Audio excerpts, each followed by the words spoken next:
Alors, 10 minutes pour dire les points clés à retenir sur l'épidémiologie du cancer de la prostate, c'est un peu un challenge. Je vais essayer de m'y tenir, même si ce ne sera pas forcément facile. Et je vous prie de m'excuser si je déborde un petit peu. Mais c'est quand même un chapitre hyper important. Et vous voyez que dans la réforme du deuxième cycle, on a vraiment insisté sur différents éléments que j'ai listés ici, sur lesquels on va revenir dans la suite de la présentation. Voilà. Alors, il y a trois grands chapitres. L'histoire naturelle du cancer de la prostate, c'est la première chose à bien comprendre. Et ce qu'il faut bien comprendre, c'est que le cancer de la prostate, son évolution dépend de son agressivité. Et si vous avez fait les situations cliniques, je vous ai expliqué qu'il fallait expliquer l'histoire naturelle du cancer de la prostate. Et il y a un point très important à comprendre, c'est que le cancer de la prostate, c'est un cancer qui a été l'objet de tellement de polémiques qu'on a été jusqu'à étudier l'absence de traitement du cancer de la prostate avec plusieurs cohortes qui ont été observées pendant extrêmement longtemps.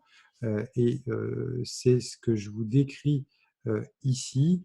Ce sont uniquement des éléments que vous allez retrouver dans le livre du collège, mais ça, c'est pour essayer de vous expliquer des choses.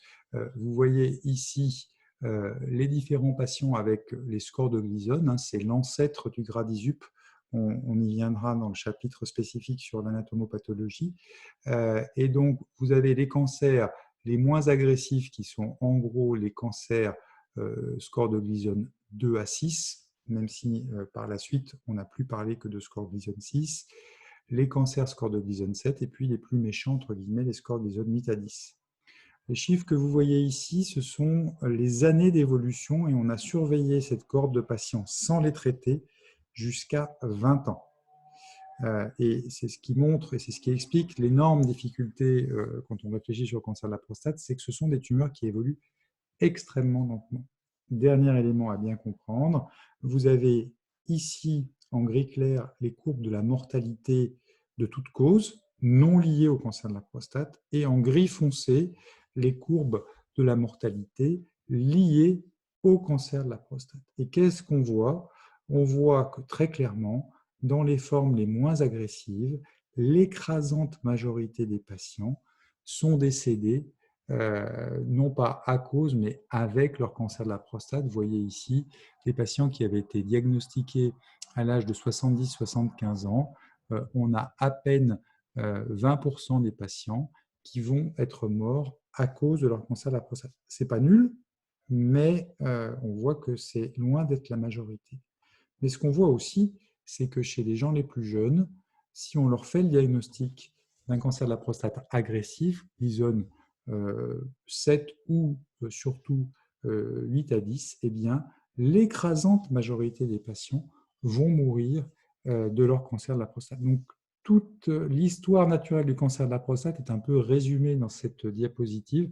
C'est pour ça que j'ai passé un temps relativement long à vous la décrire, mais il faut bien comprendre ça. On n'est pas sur des cancers comme certaines tumeurs du poumon ou du pancréas qui vont avoir une mortalité très rapide. On a une mortalité presque certaine, mais qui peut mettre extrêmement longtemps à se traduire dans les faits.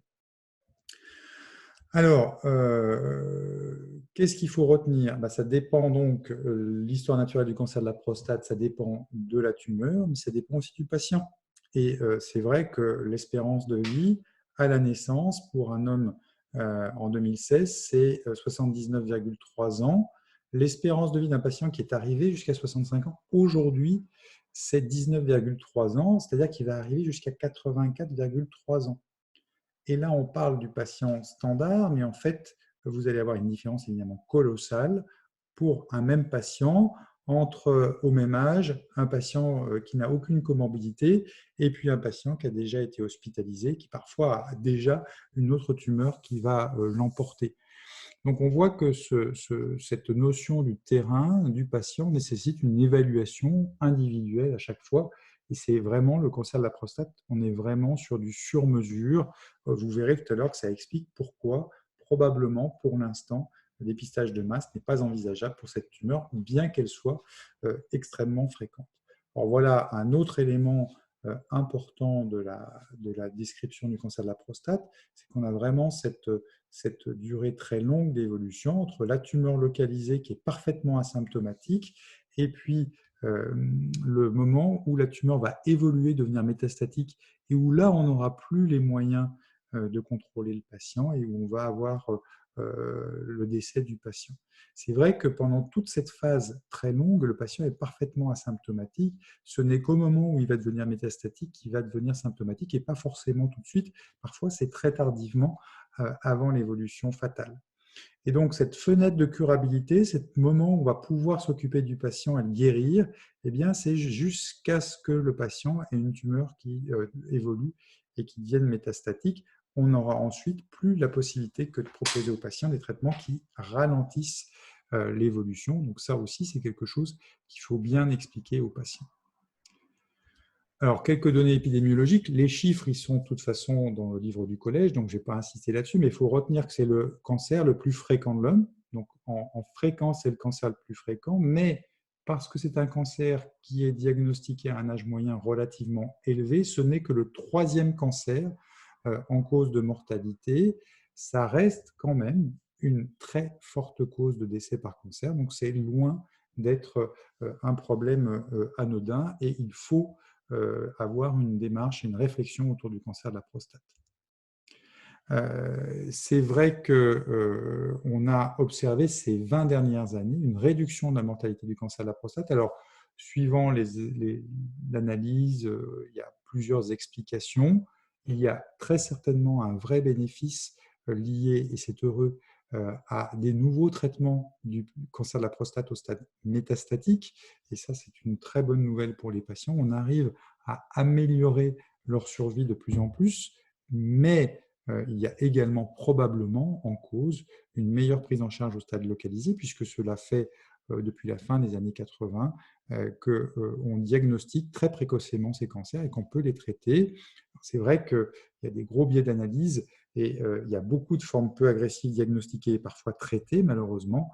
Cette réflexion sur la surveillance active que j'ai déjà évoquée dans le chapitre sur les situations cliniques est quelque chose qui a beaucoup fait évoluer les lignes et qui est très importante.